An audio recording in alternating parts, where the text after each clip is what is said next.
कभी वंदे मातरम, कभी पंजाब सिंध गुजरात मराठा द्रविड़ उत्कल बंगा है। मैं उस देश की नागरिक हूँ जो हर ठुकराए हुए की जन्मस्थली बन जाता है और सात समुंदर पार परदेशियों को भी अपने ब्रदर एंड सिस्टर कहकर बुलाता है। यही प्रेम की पूज्य भूमि भारतवर्ष कहलाता है, भारतवर्ष कहलाता है। मैं उस देश की नागरिक हूँ जहाँ पर छत्रपति शिवाजी महाराज और सम्राट अशोक जैसा राजा था। मैं उस देश की नागरिक हूँ जहाँ पर हर 50 मील पर रूप पहनावा करावा बदला जाता था। मैं उस देश की नागरिक हूँ जहाँ पर डाल डाल पर सोने की चिड़िया को पाया जाता था। मैं उस देश की नागरिक हूँ जहाँ पर अपने भूगोल के पहले इस ब्रह्मांड का भूगोल समझ आता था। कर चले हम फिदा जाने वतन साथियों, अब तुम्हारे हवाले वतन साथियों, अब तुम्हारे हवाले वतन साथियों।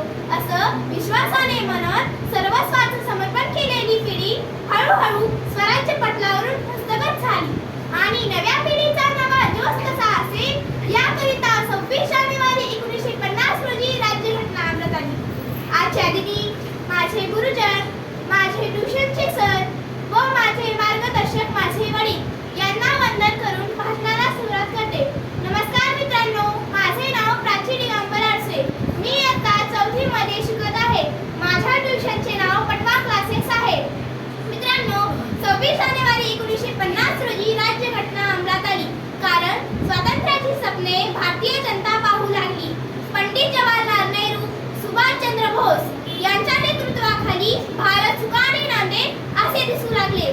पण हाय रे देवा, स्वातंत्र्यानंतर कर्तव्यपूर्तीच्या समाधानाबरोबरच मनात स्वार्थ जागू लागला आणि पैशाचा स्वार्थ कळसाला जाऊन पोचला. अहो अहो, प्रेतावरच्या टाळूवरचं लोणी खाण्यातच लोक धन्यता मानवू लागली. गोरगरिबांना देव केलेली पीठ भाकरी त्यांच्यापर्यंत पोहोचे ना.